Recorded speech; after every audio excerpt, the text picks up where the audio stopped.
राधे दोस्तों, मैं हूँ अंजनी और आज मैं आप लोगों को करवा चौथ की कथा सुनाने जा रही हूँ। करवा चौथ की कथा बहुत ही सुंदर कथा है। जो भी सुहागन स्त्रियां करवा चौथ का व्रत रखती हैं वो इस कथा को जरूर सुनती हैं।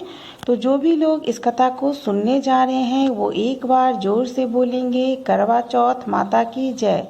तो चलिए शुरू करते हैं आज की कथा। एक साहूकार के 7 पुत्र और एक पुत्री थी। एक दिन कार्तिक मास की शुक्ल पक्ष की चतुर्थी तिथि को साहूकार की पत्नी समेत 7 बहुओं और बेटी ने व्रत रखा। जब 7 भाई खाना खाने बैठे तब उन्होंने अपनी बहन से खाना खाने के लिए कहा। तब बहन बोली कि भैया अभी चांद नहीं निकला है, आज मेरा करवा चौथ का व्रत है, इसलिए जब चांद निकल जाएगा तब मैं उसे आधे देकर ही भोजन करूंगी। साहूकार के बेटे अपनी बहन से बहुत स्नेह करते थे, वो उसे भूखा नहीं देख पाए तो उनमें से एक पहाड़ी पे चढ़ गया और उसने दीपक जलाकर चलने की ओट में उसे रख दिया। और बाकी के भाई बहन के पास आए और बोले कि बहन चांद निकल आया है, अब तुम अर्घ देकर खाना खा लो। साहूकार की बेटी ने अपनी भाभियों से कहा कि देखो भाभी चांद निकल आया है, आप भी अर्घ देकर खाना खा लो। तब भाभियां बोली कि ननद जी ये चांद आपके लिए निकला है, इसलिए आप अर्घ देकर खाना खा लो, हमारा चांद तो थोड़ी देर बाद निकलेगा। साहूकार की बेटी भूख से व्याकुल हो रही थी, इसलिए उसने चांद को देखकर अर्घ दे दिया और भोजन करने बैठ गई। जैसे ही उसने पहला निवाला खाया तो उसमें बाल निकल आया, दूसरा निवाला खाया तो उसे छींक आ गई। जैसे ही वो तीसरा निवाला खाने वाली थी वैसे ही उसे बुलावा आ गया। उसे उसकी सास ने बुलावा भेजा था और बोला था कि उनका पति बहुत ही बीमार है, वो जिस भी हालत में है जल्दी से ससुराल पहुँचे। तो वो अपनी माँ के पास गई और उसने सारी बात अपनी माँ को कह सुनाई। माँ ने बेटी को विदा करने के लिए पेटी खोला और जैसे ही उसमें हाथ डाला तो पहली बार उसे काला कपड़ा हाथ लगा, दूसरी बार हाथ डाला तो सफ़ेद कपड़ा हाथ लगा, तीसरी बार फिर से हाथ डाला तो उसे फिर से काला कपड़ा मिला। माँ को थोड़ी सी शंका हुई। तब बेटी ने कहा कि माँ मुझे देर हो रही है, आप मुझे जाने दो। तब माँ ने फिर से बक्से में हाथ डाला और एक सोने का सिक्का निकालकर बेटी के पल्लू में बांध दिया और बेटी को बोली कि बेटी रास्ते में जाते समय तुम्हें बड़े बूढ़े या फिर बच्चे जो भी मिले सबको प्रणाम करती जाना और सबसे आशीर्वाद लेती जाना। जो भी तुम्हें सदा सुहागन रहो और पुत्रवती बनो का आशीर्वाद देगा उसे यह सोने का सिक्का दे देना और उसके आशीर्वाद को अपने पल्लू में एक गांठ की तरह बांध लेना। बेटी ने हाँ बोला और वहाँ से चली गई। रास्ते में उसे जितने भी बड़े बूढ़े या फिर बच्चे दिखे उसने सभी को प्रणाम किया। सभी लोगों ने उसे खुश रहो, प्रसन्न रहो, मायके का सुख मिले, भाइयों का स्नेह मिले ऐसा आशीर्वाद दिया, पर किसी ने भी उसे सुहागवती रहो या फिर पुत्रवती बनो का आशीर्वाद नहीं दिया। ऐसे ही चलते चलते वो अपनी ससुराल पहुंच गई। उसने देखा सामने उसकी ननद खड़ी थी। ननद उससे छोटी थी लेकिन फिर भी उसने उसे भी प्रणाम किया। जब वो ननद को प्रणाम करने लगी तो ननद ने उसे आशीर्वाद दिया और बोला कि सदा सुहागन रहो और पुत्रवती बनो। वो प्रसन्न हो गई और उसने गांठ खोलकर सिक्का निकालकर ननद को दे दिया और उसके आशीर्वाद को गांठ की तरह अपने पल्लू में दोबारा से बांध लिया।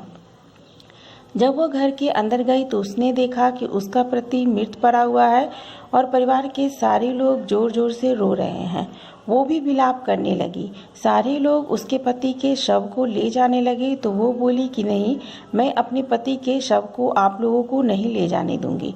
सभी लोगों ने उसे समझाने का बहुत प्रयास किया परंतु वो नहीं मानी। वो बोली कि मैं भी अपने पति के साथ आप लोगों के साथ चलूंगी। सभी लोग मजबूरी में उसे लेकर शमशान चले गए। शमशान जाने पर जब उसके पति को चिता पर लिटाया जाने लगा तो वो एक बार फिर से बोली कि मेरे पति को आप लोग मत जलाओ, इसे आप लोग ऐसे ही छोड़ दो, मैं इसकी देखभाल करूंगी। सभी लोगों ने उसे कहा कि तुम पागल हो गई हो, तुम्हारा पति मर चुका है, अब तुम इसके शरीर को रख करके क्या करोगी। फिर भी वह जिद करने लगी। उसकी जिद के आगे सभी लोगों को झुकना पड़ा। तब सभी लोगों ने यह निश्चय किया कि शमशान में ही एक किनारे में एक झोपड़ी डाल दी जाए और इस झोपड़ी में इसे रहने दिया जाए। सभी लोगों ने मिलकर एक झोपड़ी बना दी और साहूकार की बेटी अपने पति के मृत शरीर को लेकर उस झोपड़ी में रहने लगी। उसकी छोटी ननद दिन में 2 बार रूखा सूखा जो भी उसे खाने के लिए दे जाती वो उसे खाकर रहने लगी। समय बीतता चला गया। इसके बीच में जितने भी चौथ का व्रत आया, साहूकार की बेटी ने सभी चौथ का व्रत किया। वो उपवास रखती, चांद को देखती, उसे अर्घ देती, उसके बाद ही जो भी खाना खाना होता वो खाती। और जब स्वर्ग से चौथ माता ये कहते हुए उतरती कि करवो ले भाइयों की प्यारी, करवो ले घनी बुखारी, करवो ले, तो वो चौथ माता के पैर पर जाती और उनसे बोलती कि चौथ माता मेरे पति के प्राण आप वापस कर दो। तब चौथ माता हंस कर के कहती कि मुझसे भी बड़ी चौथ माता आने वाली है, तुम उनसे अपने पति के प्राण मांगना, और कहकर स्वर्ग वापस चल जाती। इसी तरीके से सभी चौथ माता आती और अपने से बड़ी चौथ माता से प्राण मांगने के लिए कहकर वापस चली जाती।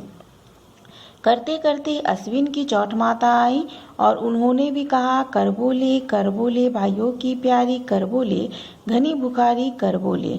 तब वो दोबारा से अश्विन की चौथ माता के पैर पर गई और उसने अश्विन की चौथ माता से भी कहा कि माता आप मेरे पति के प्राण वापस कर दो। तब अश्विन की चौथ माता ने कहा कि तुमसे कार्तिक की चौथ माता नाराज हुई है क्योंकि तुमने उनके व्रत को खंडित किया है। इसीलिए अब जब कार्तिक की चौथ माता आएगी तब तुम उनसे अपने पति के प्राण मांगना, वही तुम्हारे पति के प्राण वापस कर सकती हैं। ऐसा कहकर अश्विन की चौथ माता भी चली गई।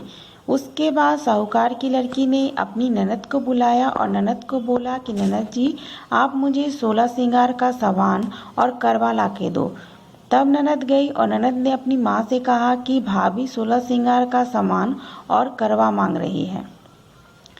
तब सास बोली कि तुम्हारी भाभी पागल हो गई है, लेकिन वो जो मांग रही है उन्हें जाकर के दे दो। तब ननद ने 16 श्रृंगार का सामान और करवा साहूकार की लड़की को दे दिया। और जब कार्तिक की चौथ माता आकाश से आई और ये बोली कि करवो ले भाइयों की प्यारी, करवो ले दिन में चांद देखने वाली, करवो ले घनी बुखारी, करवो ले, तो वो कार्तिक की चौथ माता के पैर पर गई और उनसे बोली कि हे माँ मेरे पति के प्राण वापस कर दो। तब कार्तिक की चौथ माता ने कहा कि अरे पापीन हत्यारीन, तुमने तो अपने पति की हत्या खुद ही की है। तुमने दिन में चांद देखकर भोजन ग्रहण किया, इसी से तुम्हारे पति के प्राण गए हैं। अब तुम मुझसे अपने पति के प्राण क्यों मांग रही है? तुम तो अपने भाइयों की बहुत ही प्यारी बहन है, तुम्हें अपने पति के प्राण की क्या जरूरत है? तब वो बोली कि नहीं माँ, मेरे लिए मेरा सुहाग दुनिया में सबसे बड़ा है, कृपया करके मुझे मेरा सुहाग वापस कर दीजिए। माँ आप तो बहुत ही दयालु हैं, आप सबकी रक्षा करने वाली हैं, इसलिए आप मेरा सुहाग मुझे वापस कर दीजिए। तब चौथ माता को उस पर दया आ गई। उन्होंने उससे 16 श्रृंगार का सामान मांगा। तब साहूकार की लड़की ने 16 श्रृंगार का सामान चौथ माता को दे दिया। चौथ माता ने आंखों से काजल निकाला, नाखूनों से मेहंदी निकाली, मांग से सिंदूर निकाला और छोटी उंगली से उसके पति के मुंह पर छींटे दिए। उसका पति उठ खड़ा हुआ और बोला कि मैं तो बहुत ही गहरी नींद सोया हुआ था। तब साहूकार की लड़की ने कहा कि मैं तो 12 महीने से सो ही नहीं, क्योंकि चौथ माता ने 12 महीने के बाद मुझे मेरा सुहाग वापस किया है। चौथ माता जाते समय साहूकार की लड़की की झोपड़ी पर पैर मारते हुए गई और उनकी झोपड़ी एक बहुत बड़े महल में बदल गया। जब उन साहूकार की बेटी की ननद खाना देने आई तो उसने देखा कि उसकी भाभी किसी से बातें कर रही है, तो वो जल्दी से भाग करके अंदर आई। जब उसने देखा कि उसका भाई जीवित है तो उसे बहुत ही आश्चर्य हुआ। तब साहूकार की लड़की ने कहा कि ननद जी आप आश्चर्य नहीं करो, आपके भाई सच में ही जीवित हो गए हैं। आप माँ जी के पास जाओ और उन्हें कहो कि उनका बेटा जीवित हो गया है, इसलिए हम लोगों को लिवा लाने के लिए बैंड बाजा के साथ आए। बेटी ने जाकर अपनी माँ से कहा कि माँ भैया जीवित हो गए हैं। तब माँ को विश्वास नहीं हुआ और बोली कि अपनी भाभी के साथ रहते रहते तुम्हारा दिमाग भी खराब हो गया है। तब उनकी लड़की ने कहा कि नहीं माँ, मेरा दिमाग खराब नहीं हुआ है, मैंने अभी भैया को अपनी आंखों से देखा, वो सचमुच जीवित हो गए हैं और भाभी ने आपको बुलावा भेजा है, तो आप चलो हम लोग उन्हें ले करके आते हैं। तब माँ बैंड बाजा के साथ वापस गई और उन्होंने देखा कि सचमुच में उनका जो पुत्र है वो जीवित है। यह देखकर माँ को बहुत ही ज़्यादा प्रसन्नता हुई। वो साहूकार की लड़की के पैर पड़ने लगी तो साहूकार की लड़की ने अपनी सास के पैर छू लिए और बोला कि देखिए माँ जी, आपका पुत्र जीवित हो गया है। तब उनकी सास ने कहा कि ये कैसे हो सकता है बहू, मैं तो 1 साल पहले ही इसे मृत समझकर खो चुकी थी, पर तुम्हारी पूजा पाठ से ही मेरा बेटा मुझे वापस मिला है, मुझे क्षमा कर दो बहू। तब बहू हंसने लगी। हे चौठ माता, जैसे आपने साहूकार की लड़की के साथ पहले किया वैसा किसी के साथ भी नहीं करना, और जैसे आपने साहूकार की लड़की के साथ बाद में किया ठीक उसी तरह से आप सभी का सुहाग वापस करना और उनका सुहाग हमेशा अमर रखना। बोलो चौठ माता की जय।